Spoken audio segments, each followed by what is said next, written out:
So the program this morning on ITV, you just heard Joseph Kadiri speaking with our security experts over continuous kidnapping and state of security across board from all parts of the country. It has been one disturbing stories of killings here and there. Well, we shall be looking at a different topic this time, election matters. It's just with less than 3 weeks to the FCT Area Council election. The Independent National Electoral Commission, INEC, has been engaging stakeholders in the FCT on the conduct of the forthcoming election. That election is slated for February 12th, 2020, less than 3 weeks from now. And the Commission recently met with media heads, especially in the broadcast media, where issues of the conduct of elections were discussed to give the media an insight of what INEC has in ground to ensure that we have a free, fair election. And there are some technicalities behind this election, which most of us here in the media may not really understand how the Independent National Electoral Commission works. But this time, they engaged the media to brief them. We were well informed of what INEC is about to do. So in this clip we're about to play to you is one of the sensitization program where the INEC Commission met with heads of broadcast media in Abuja on the forthcoming 2022 Area Council election. Like I said, the election is coming up on the 12th of February. And that's next month, about 3 weeks from now. And that we urge you to stay and watch. When you listen, at the end of the program or the end of that clip, you should be able to learn one or two things and then send in your observations or questions. And we hope that during the next segment, we will give you those answers you want to get informed about, because we know so many persons in the FCT are not aware of this election that's coming up. That's the reason why we're bringing this to your doorstep from the comfort of your room, so that you know that there is going to be an election on February 12th for area councils. We know we have 6 area councils in the FCT, so we are going to be having some persons elected, while some who are already in the office maybe trying to go back for a second term. So as we leave you with that clip, we hope that at the end you will send us your feedback, and then we know how to get back to the Independent National Electoral Commission on areas that we need improvement, especially awareness for such elections like the FCT Area Council. The National Electoral Commission will conduct the FCT Area Council elections on the 12th day of February 2022. As also some of you are aware, the FCT is the only area in the whole Federation where the Independent National Electoral Commission conducts what can be termed as a local government election. But in the FCT, we call it Area Council election. And this is based on the powers conferred on the Commission by Section 103, sub 1 of the Electoral Act 2010 as amended. Later, you will hear from the Resident Electoral Commissioner for the FCT that we have a total of 68 constituencies in the FCT. And these 68 constituencies serves as the base for the election of 6 chairmen of the area councils and 62 councillors. You will also hear from him that as of today, a total of 14 political parties will be sponsoring and are sponsoring candidates for the FCT area council election.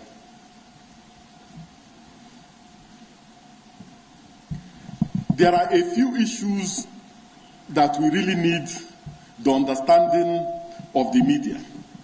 There are some issues we need the media to project as we move towards the conduct of the area council elections. The first is in relation to the distribution of the permanent voters' cards.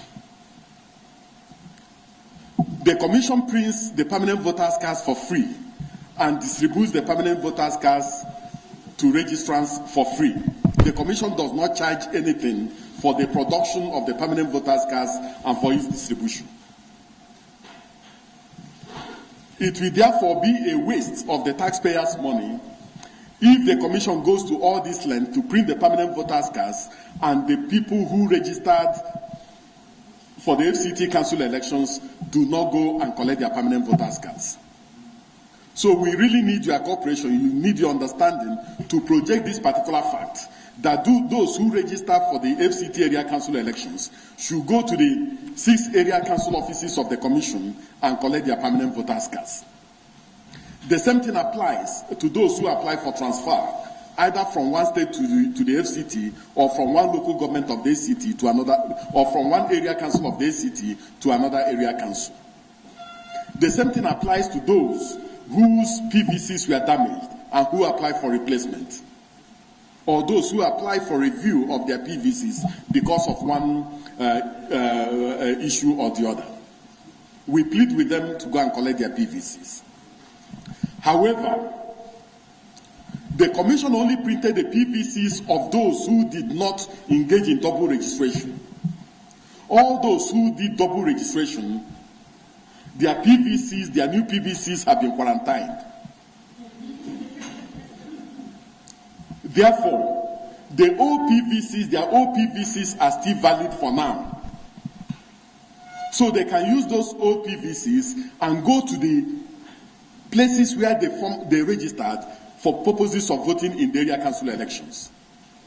After the area council elections and after we have harvested all the registrants throughout the federation, we will now decide on what to do in relation to those who engage in double registration. Because as you are aware, it is an electoral offense to engage in double registration. But for now, we are going to quarantine the PVCs of all those who did double registration. I mean, there are new PVCs that we are printed. But we will still leave their old PVCs valid for the purposes of these elections that we are going to conduct. The commission will also conduct the area council elections in the newly created polling units.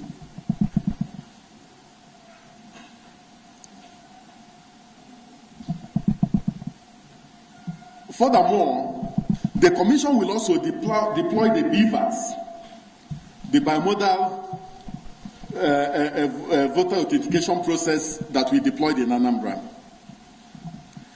This bimodal device will make it impossible for double registrants to approach the polling units to go and attempt to vote.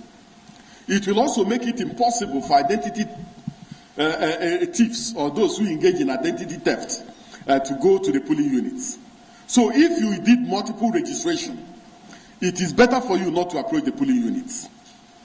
If you are not who you pretend to be, don't even go to the polling units because you will not vote. So we need the media to understand this fact. Some people will go to the polling units on election day and shout that they have not been allowed to vote. If you have multiple PVCs, you will not be allowed to vote. If you engage in double registration and you now pretend to go to the place where you believe you have been newly registered, your name will not be there and you will not vote.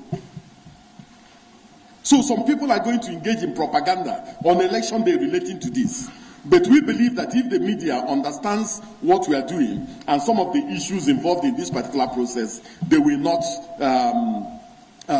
some of those people will not be given the type of audience they want. The Commission will also continue to upload the polling unit results into our results viewing portal, and we will do it for the purposes of the area council election, because that is part of our mandate and that is part of the things we have decided to do to increase transparency and accountability in the electoral process. Now, there are basically 3 additional issues I believe I should put on the table. And that is why I have made the point that for our democracy to grow, that the media must also be well informed about the electoral process. If the media is not well informed about the electoral process, that lack of information and disinformation will also be transported, so to say, to the larger society, and that will not go well for our electoral process. Now, for the FCT area council election, it is not everybody that is qualified to be nominated for the election.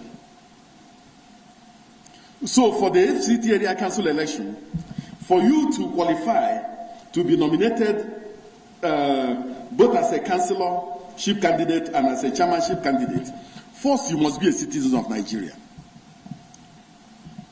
The Electoral Act says you must only be a citizen of Nigeria. It is only in relation to the presidency and in relation to governorships that you must be a citizen of Nigeria by birth. So for the FCT area council elections, somebody who is a Nigerian citizen by naturalization can contest the election. So you don't have to be a Nigerian citizen by birth before you can contest for the area council election in the FCT. Secondly, you must be a registered voter. If you are not a registered voter, you cannot contest for the election. You must also have attained the age of 25 for councillors and the age of 30 for if you want to go for chairmanship and vice chairmanship of the area council. You must also belong to a political party and sponsored by the political party, and you must have also been educated up to school certificate level.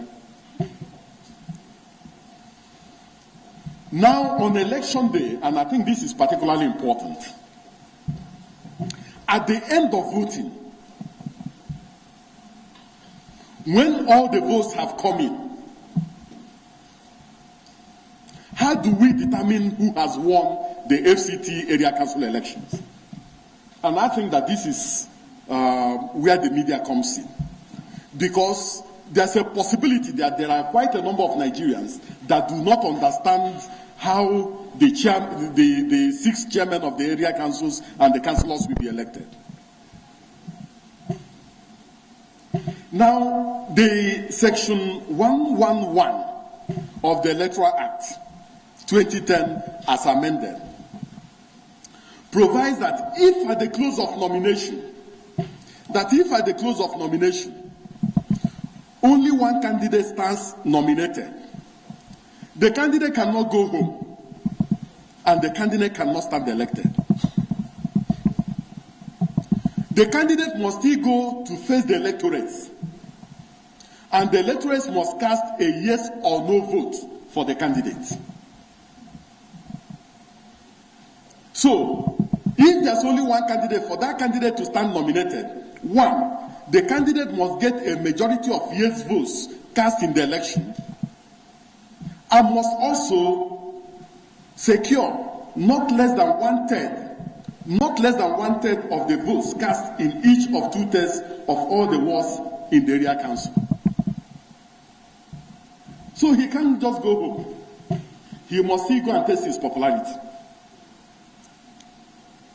So if at the end of the election, he does not secure a majority of yes votes and does not secure 1/3 of the votes in 2/3 of all the wards, the Electoral Act says that there should be fresh nomination. So this is in relation to where only one candidate stands nominated. If there are only two candidates, two candidates only, not 3, not 4, not 5, if there are only 2 candidates, for the candidate to be declared as having been elected, the candidate must secure majority of votes cast in the election, majority of lawful votes, and not less than a quarter of the votes in 2/3 of all the wards. And I need you to see the difference here. In the first one, 1/3. In this one, is a quarter of the votes in 2/3 of all the wards, and the majority of lawful votes.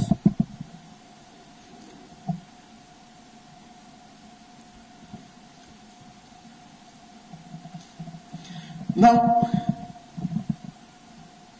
what happens if none of them, the two of them, they are the only two candidates? If none of them secures the majority of lawful votes cast, and none of them secures a quarter of the votes cast in 2/3 of all the wards, the Electoral Act says they will also face the electorates once again within a period of 7 days. And that when they now face them, the person who secures majority of lawful votes is now the winner of the election.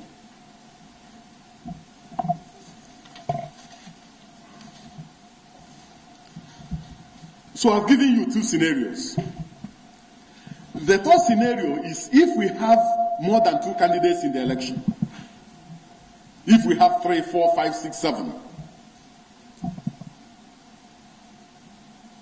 For one of them to be declared as having won and been duly elected, the person must have the highest number of votes cast in the election and must also secure not less than a quarter of the votes in 2/3 of all the wards.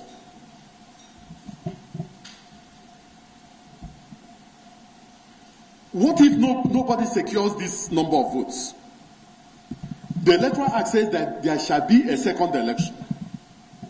It didn't say there should be a second supplementary election. It didn't say there will be a by-election. It says there will be a second election.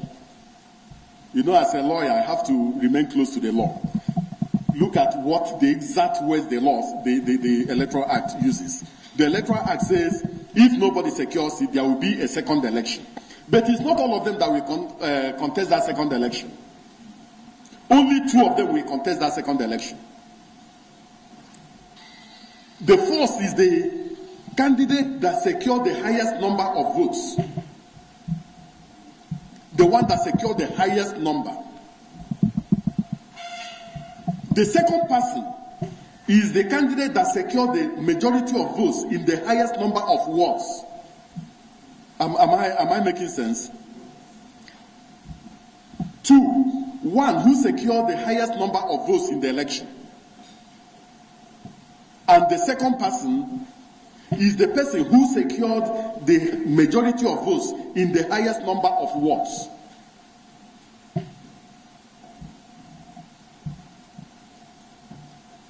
But if there's a tie in terms of the number of wards the second people secured, then we now add majority of lawful votes to the highest number of wards to determine who will be the second person.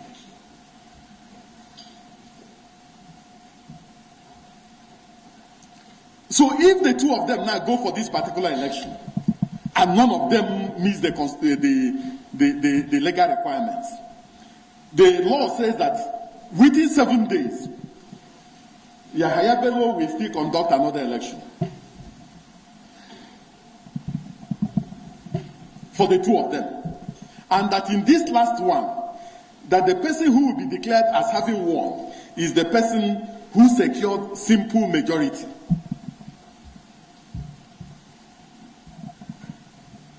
The person who secured simple majority. So these things may really be at play during the FCT area council elections. And I felt that it is important for you to realize some of these issues that may likely be at play during the election. The second issue, and then I will sit down, it relates to the issue of what I call voter and civic education. Section 2 of the Electoral Act 2010 as amended gives the Commission the added mandate to conduct voter and civic education and also to promote knowledge of sound democratic election practices and processes. There is no provision of the law that says that the Commission must engage in voter mobilization. The issue of getting out the votes, the issue of voter mobilization is one of the principal responsibilities of political parties. To mobilize the votes, mobilize their supporters to come and vote for them. Our responsibility is to make sure that members of the public and those who want to vote understand electoral processes and electoral procedures. But the issue of getting out the votes is the responsibility of political parties, is the responsibility of the media, is the responsibility of civil society groups and organizations. So the implication is that to kill voter apathy in Nigeria requires a multi-stakeholder action. It's not just the responsibility of the Independent National Electoral Commission. It's the responsibility of all the critical stakeholders in the electoral process, and we must see it as such. And lastly, I want to say that this present commission is committed to deepening democracy in this country. And we are committed to deepening democracy through the use of technology in the electoral process. And we will not relent, because this commission believes that we can only reduce pernicious human interference in the electoral process when we deploy technology. And we'll continue to deploy technology in the electoral process. And we are focused on this. And we are not deterred. This commission will continue to operate on the basis of the existing constitutional and legal framework. This commission does not have legislative powers. The only legislative powers we have only relates to the power to make rules, regulations, and guidelines for the conduct of elections. But the legislative powers of the Federation resides in a separate agency. If the law is amended, if the Constitution is amended, we comply. If the law is not amended, if the Constitution is not amended, we remain with the existing electoral legal framework and do our best to conduct free, fair, and transparent elections. But we also believe that society is dynamic, and that if there are new issues that have emerged, if there are new challenges that have emerged, if there are issues that have been identified, if there have been judicial interpretation and judicial intervention in relation to certain things, that those who have been vested with legislative powers must look at some of these issues and bring our laws up to date with these new realities, so that elections we conduct in this country will continue to conform and comply with international best practices and international standards.